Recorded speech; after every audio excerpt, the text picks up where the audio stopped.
Untuk para sahabat, pada episode ini kita akan berbincang tentang sesuatu organisasi yang sebetulnya sangat dekat pada kehidupan kita semua, yaitu organisasi RT RW. Nah, saudara sekalian, kita kan sering ya menganggap RT RW itu ya sesuatu yang sepele gitu ya. Tapi saya pernah punya pengalaman begini. Kira-kira lebih dari 10 tahun yang lalu, saya pergi ke Cina, ya ke Beijing, ditugaskan oleh pemerintah DKI untuk mempelajari bagaimana kota Beijing yang pada waktu itu sedang membangun sangat dahsyat pembangunan kota Beijing. Nah, kita ingin melihat kok bisa ya terjadi pembangunan secepat itu di dalam kota. Apakah itu ditopang oleh kekuatan komunitas dari masyarakat kota itu? Jadi kita ingin melihat apa ada sih semacam RT RW di sana atau bagaimana yang membantu pemerintah. Kita datang ke sana, disambut oleh para pejabat kota Beijing. Nah, dia malah ceritanya nggak terlalu banyak ternyata tentang organisasi komunitas di kota Beijing. Saya curiga jangan-jangan tidak ada.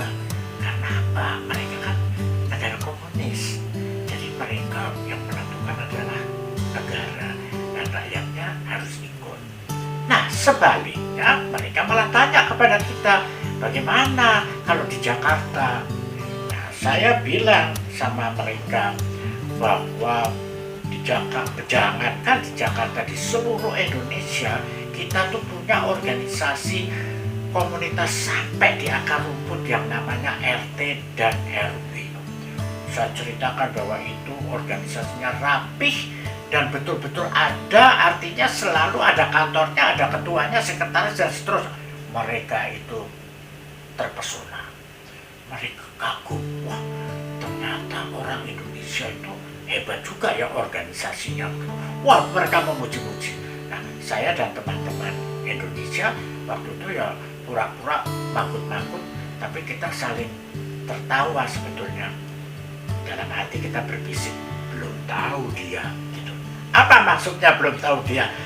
Kelihatannya memang hebat dan itu mempesona banyak orang, tapi kan kita tahu sendiri keadaan RT RW kita kan tidak selamanya itu membanggakan kita. Nah, oleh karena itu saudara, bahkan saya punya pengalaman lain, seorang ahli perkotaan Jerman yang membanggakan sistem penataan sosialnya di sana.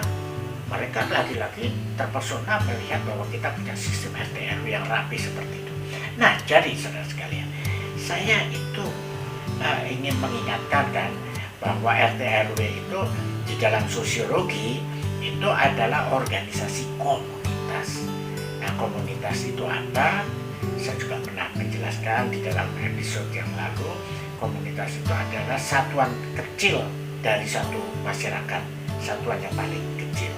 Nah, sehingga terjadi ikatan yang sangat erat, kompak, dan itu sebetulnya merupakan kekuatan dari masyarakat ya. Nah, tetapi kita juga melihat bahwa komunitas itu mempunyai beberapa jenis. Ada komunitas spasial, yaitu ikatannya berdasarkan tempat tinggal. Jadi kayak ketetanggaan, itu RT RW. Tetapi juga ada yang diikat oleh keagamaan atau kesukuan, yaitu misalnya majelis taklim, persekutuan doa dan sebagainya. Kemudian juga bisa berdasarkan pekerjaan, yaitu misalnya kantor. Nah, kantor itu juga sebetulnya suatu komunitas. Atau para pekerja pasar, nah itu juga satu komunitas. Dan ada juga yang berdasarkan hobi, misalnya ikatan sepeda, itu komunitas juga. Dan terakhir pada masa sekarang, saudara, kita mengenal yang namanya komunitas virtual, yaitu kita semua mempunyai WA group. satu WA group ini komunitas juga. Nah itulah intinya, yaitu komunitas secara sosiologis, itu yang kita sebut komunitas. Nah saudara sekalian, saya sekarang bersama dengan, ya saya sebut saja Mbak Riri, ya. Nama aslinya siapa Mbak Riri? Rafaela Dewantari. Oh, susah soalnya, jadi Rafaela Dewantari, ya. Mbak Riri ini adalah teman saya, dosen sosiologi di Universitas Indonesia. Nah, beliau ini, mengapa saya undang dalam rangka RT/RW, beliau adalah seorang doktor lulusan dari suatu universitas di Jepang, apa Mbak? Tohoku, ya. Nah, ini spesialisasinya adalah tentang organisasi komunitas itu. Nah, oleh karena itu, saudara, saya akan menanyakan kepada beliau. Pertama, bagaimana sejarah RT/RW kita di Indonesia ini? Karena saya dengar-dengar itu sejarahnya ada hubungan dengan masa Jepang, penjajahan Jepang. Bagaimana Mbak Riri? Ya, jadi rukun tetangga, rukun warga yang Ya. sekarang kita kenal ini sebetulnya mulai menjadi sebuah organisasi di komunitas yang spasial tadi, ya, Ya. Pak. Jadi sebagai sebuah organisasi itu di masa pendudukan Jepang. Nah, Memang pada saat itu ada pemerintah militer Jepang yang ada di Indonesia. Waktu itu nama kita belum Indonesia, tentu saja. Itu mengirim sebuah kelompok ke Jepang untuk mempelajari organisasi masyarakat Jepang di tataran paling bawah ya. yang berbasiskan pada spasial itu, yang ketika itu di Jepang disebutnya sebagai Tonarigumi. Jadi kelompok dari Indonesia itu memang dikirim oleh pemerintah militer Jepang untuk mempelajari struktur dan fungsi dari Tonarigumi itu, untuk kemudian seperti copy paste kalau sekarang, ya, copy paste ke Indonesia. Jadi memang itu ada sisi kita import sebagai sebuah organisasi. Kemudian memang di masa pendudukan militer Jepang itu di Indonesia dibentuklah, namanya juga waktu itu sama, Tonarigumi. Jadi yang di Indonesia juga namanya Tonarigumi. Fungsinya juga sama. Ketika pendudukan Jepang itu, di Jepang sendiri Tonarigumi menjadi kepanjangan tangan dari pemerintah militernya Jepang di sana. Jadi ketika kan sedang perang, ya, waktu itu Jepang, ketika Jepang harus merekrut pemuda-pemuda untuk kemudian dikirim ke medan perang, itu merekrutnya lewat Tonarigumi itu. Ya. Karena pemerintah militer Jepang kan nggak kenal orang-orang lokal, ya, Ya. mereka si elit, ya. Ya. Dan ketika harus merekrut, yang tahu juga Komunitas adalah ya. si komunitas. Oke. Jadi memang ada Tonarigumi untuk menjadi kepanjangan tangan. Jadi pada saat itu masuk dalam sebagai semacam mesin perangnya, Ya. dan itu di copy paste. Ya. Di Indonesia pun Tonarigumi pada waktu itu menjadi kepanjangan tangan dari pemerintah militer Jepang yang sedang menduduki kita. Dipergunakan. Jadi kalau harus merekrut para pemuda atau pria untuk bekerja di perkebunannya Jepang, begitu, itu lewat Tonarigumi. Atau juga merekrut ibu-ibu, begitu, juga melalui si Tonarigumi itu. Nah, kemudian kita merdeka, ya, Pak, ya. Ketika merdeka itu kita masuk ke era pemerintah yang panjang di bawah Presiden Soekarno. Nah, di masa Presiden Soekarno ini diterjemahkan, si Tonarigumi itu diterjemahkan ke dalam bahasa Indonesia. Nah, Tonarigumi itu sendiri artinya adalah tetangga. Jadi tetangga sebelah, gitu. Jadi ini kelompok ketetanggaan yang hidupnya saling bersebelahan.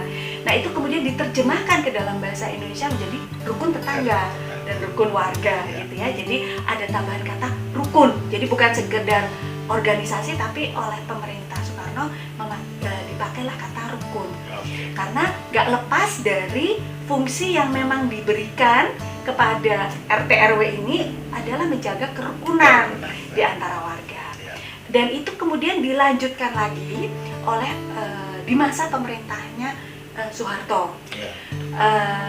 yang kemudian tetap sampai sekarang ada rukun tetangga dan rukun warga itu. Jadi sebetulnya tetap berlanjut keberadaan rukun tetangga, rukun warga berlanjut dengan fungsi yang itu tadi, diharapkan menjaga kerukunan warga, kemudian menjadi semacam mediator ya, perantara gitu antara masyarakat yang hidup di tempat itu, masyarakat lokal, komunitas lokal dengan pemerintah. Jadi tugasnya banyak, Pak. Menjaga kerukunan warga itu kan tugasnya banyak ya. Berarti kalau ada cekcok gitu di antara tetangga, ya RT RW lah yang harus menyelesaikan, nggak perlu dibawa sampai ke kelurahan gitu. Ditambah lagi diharapkan menghidupkan semangat gotong royong, supaya kalau ada program-program pemerintah untuk komunitas tersebut, komunitas itu udah siap untuk bergotong royong melaksanakan itu, dan juga diharapkan berfungsi menyusun atau membangun keswadayaan dari penduduk setempat. Berat, Pak. Ya, pada zaman harus itu Soeharto kan swadaya. Iya, rukun, gotong royong tapi pakai usaha sendiri kan swadaya. Dan juga dalam rangka membantu pemerintah melaksanakan program-program pemerintah untuk komunitas setempat. Jadi tugasnya banyak. Ya, nah, saya juga mendengar ya bahwa katanya RT RW itu di zaman Soeharto boleh dibilang malah menjadi kuat. Dalam arti kuat itu adalah banyak sekali aktivitasnya ya. Betul. Seperti pada masa itu kita mengenal ada PKK yang sangat aktif. Coba bisa kan diceritakan? Iya. Jadi pada waktu zaman Orde Baru itu bagaimana perkembangan RT RW gitu? Ya, jadi sebetulnya yang dilakukan oleh pemerintah Soeharto terhadap rukun tetangga, rukun warga ini ada kemiripan dengan yang dilakukan oleh pemerintah militer Jepang ketika jadi artinya apa? Sangat merangkul, Pak. Merangkul RT RW itu. Seperti halnya ketika zaman perang pemerintah militer Jepang mengusahakan Tonarigumi itu tadi. Jadi nggak basa-basi ya, betul-betul penting. Ya. Iya, dianggap penting karena dianggap bisa mendukung pelaksanaan program-program pemerintah, dan kita secara tahu efektif gitu. Ya, dan pemerintah Soeharto itu kan sangat sentral. Justru karena sangat sentral, pemerintah Soeharto menyadari dia nggak bisa kalau sendirian sampai ke masyarakat lokal. Betul. Karena itu ya. betul, sangat dibutuhkan organisasi yang RT RW itu tadi yang udah ada memang sejak zaman pemerintahan Soekarno juga sudah ada, untuk membantu dan menjadi kepanjangan tangan. Jadi seharusnya kalau dalam konsep sosiologi nih Pak ya, yang namanya organisasi ketetanggaan itu harusnya lepas dari pemerintah. Mestinya ya. Iya, karena itu dari akar rumput. Iya. Dibentuk oleh orang-orang di komunitas itu. Ternyata, tapi ada rejim-rejim, ada pemerintah-pemerintah, masa-masa pemerintah tertentu di dalam sejarah Indonesia di mana itu dirangkul, dijadikan bagian dari pemerintah. Itu istilahnya dikooptasi. Saya pakai kata yang agak sopan, Pak. Jadi semakin berbau pemerintahnya. Iya, karena sangat dibutuhkan. Itu tadi adalah organisasi yang paling kenal orang-orang di situ. Jadi memang ada sebutan, misalnya semakin berkembangnya masyarakat, kita menjadi semakin nggak saling kenal. Tetapi itu agak dipatahkan oleh adanya RT RW-nya di kita. Orang saling kenal dengan adanya wadah itu. Jadi sebetulnya kerukunan warga, kegotong royongan warga itu udah ada wadahnya.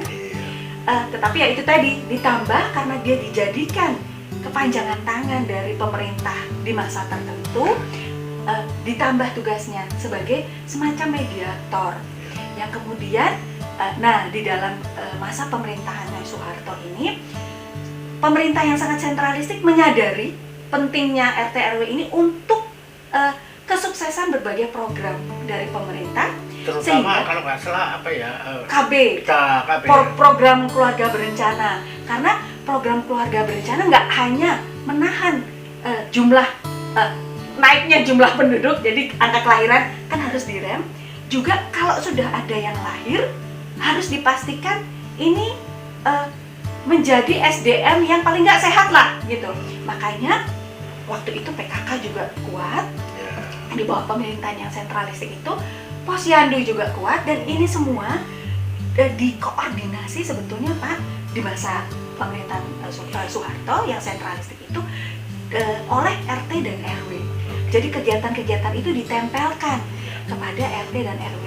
Nah karena penting, waktu itu dianggap penting, jadi banyak lomba-lomba juga, banyak lomba, banyak pelatihan untuk para kader RT RW, kader dari PKK, kader Posyandu, sampai misalnya didukung juga dengan diberi seragam. Jadi ada identitas, ada kebanggaan Pak. Jadi pengurus yang itu udah lewat. Ya.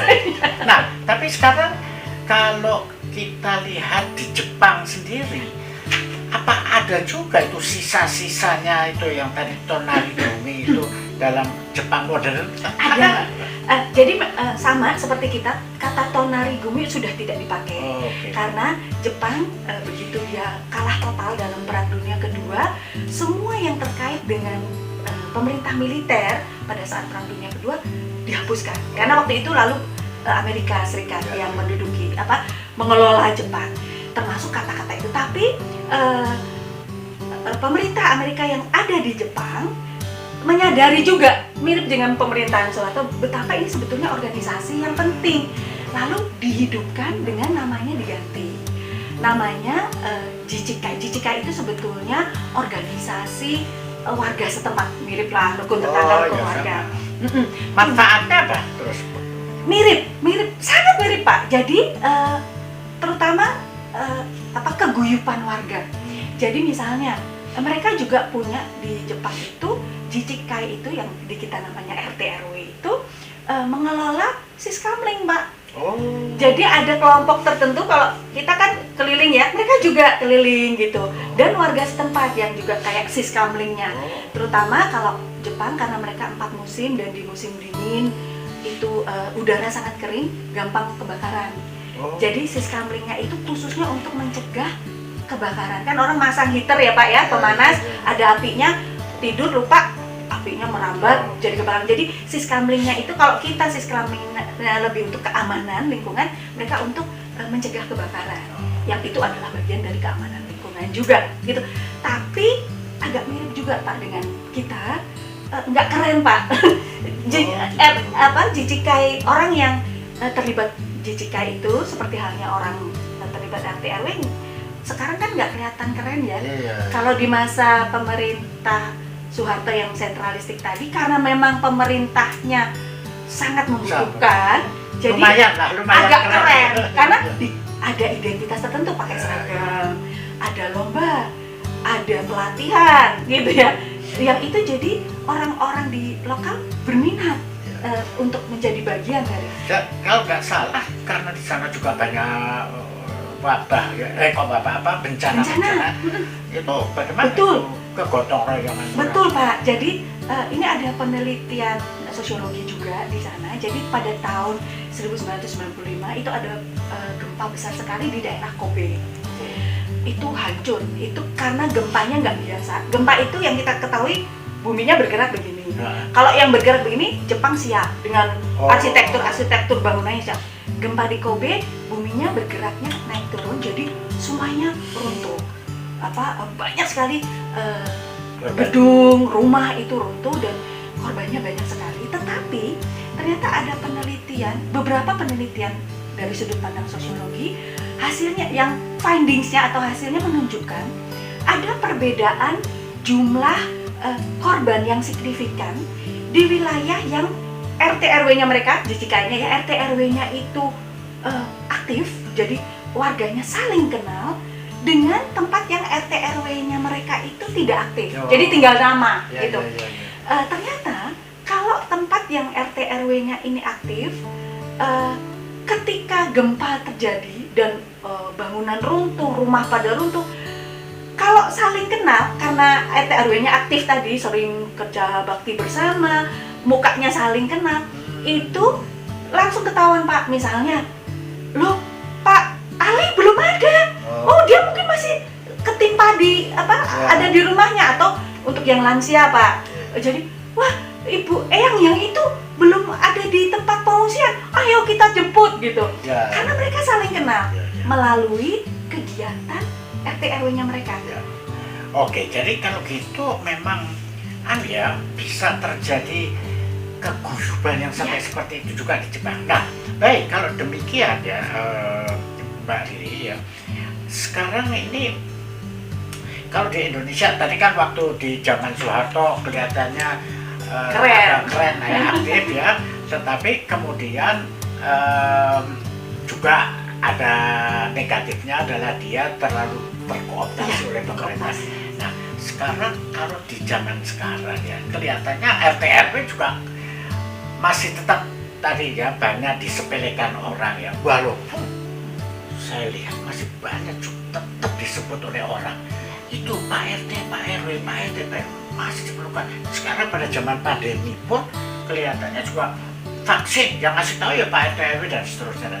Jadi, nah sekarang saya ingin mungkin Mbak Riri bisa beri sedikit komen tentang apa sih ya hambatan ya kalau kita ingin mengangkat RT RW itu betul-betul menjadi organisasi civil society yang dalam tanda petik itu lebih independen lah, tidak tergantung dari pemerintah. Itu kira-kira apa ya kelemahannya? Dan kita mesti berbuat apa? Iya, nah itu Pak, kelemahannya adalah banyak dari kita tidak menyadari bahwa yang pertama ya dari yang grassroots-nya dulu dari antara kita bahwa kita sebenarnya nggak bisa hidup tanpa RT dan RW. Bikin KTP harus lewat RT RW. Kenapa? Karena memang RT dan RW ini ditugasi oleh pemerintah untuk pendataan masyarakat. Jadi kesadaran dari kita bahwa kita sebenarnya nggak bisa hidup sebagai warga negara kalau nggak ada RT RW itu sendiri kurang gitu ya. Jadi mungkin kita sendiri harus mulai sadar juga bahwa RT RW ini sangat kita butuhkan dalam kehidupan sehari-hari kita. Tapi kesadaran kita aja nggak cukup ya Pak ya. Kita sadar pun kalau tidak ada kerjasama atau standpoint yang jelas dari pemerintah baik pusat maupun daerah yang memang ini penting loh RT RW itu dan dihargai sebagai posisinya, susah juga gitu. Kita sadar bahwa kita butuh nih RT RW. Tetapi seperti tadi Pak, di zaman pemerintah Soeharto, sambil dia dikooptasi, sambil dihargai juga, sehingga hidup si RT RW-nya hidup karena ada support dari pemerintah daerah dan waktu itu belum ada pemerintah daerah, semuanya pemerintahnya pusat ya Pak ya. Maksudnya pemerintah daerah pun mengikuti pemerintah pusat. Sekarang sebetulnya karena kita lebih terdesentralisasi, kalau misalnya pemerintah masing-masing daerah atau pemerintah pusat juga sudah punya peraturan tentang RT RW. Kalau pemerintah daerah juga menyadari betapa pentingnya sambil memberikan posisi yang dihargai sebagai civil society. Iya, jadi nggak sekedar dikooptasi. Jadi yang agak apesnya ya di masa pemerintah Soeharto tadi terlalu dikooptasi Pak. Dan karena dikooptasi menjadi kendaraan politik. Padahal harusnya civil society nggak seperti itu gitu. Iya. Betul, padahal harus di dalam fungsi RT RW yang kita ketahui keguyuban warga itu, lalu harmonisasinya hidup di wilayah yang sama, itu kan fungsi dari organisasi RT RW yang organisasi yang muncul dari civil society tadi. Ini yang harusnya kalau menurut saya Pak ya, porsinya tuh yang besar gitu, bukan sekedar kepanjangan tangan. Baik.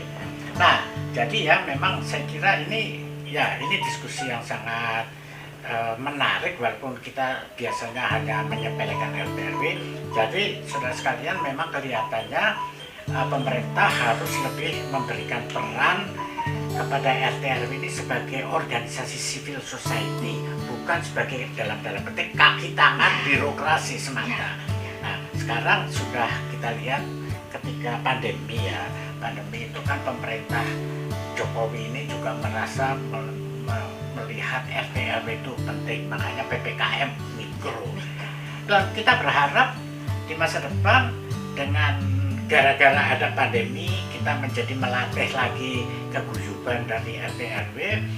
Kita harap masyarakat kita betul-betul menjadi masyarakat yang kuat sampai ke tingkat komunitas dan didukung oleh pemerintah secara benar ya, sebagai organisasi civil society. Nah, baik sekali Mbak Riri, kita sudah diskusi tentang RT RW kita. Terima kasih sudah menjadi tamu saya. Saudara sekalian, jadi dengan demikian sebagai penutup saya berpesan ya, cobalah kita sendiri ini masing-masing mencoba menjadi anggota RT RW bukan sebagai anggota yang otomatis, tetapi kita sadar bahwa itu kita perlukan sebagai organisasi yang bisa mengelola kehidupan bersama kita di tingkat lokal. Dan kemudian saya mohon pemerintah juga memberikan perhatian untuk pengembangan organisasi RT RW ini menjadi organisasi yang tidak dikooptasi terlalu kuat oleh pemerintah. Terima kasih atas perhatiannya.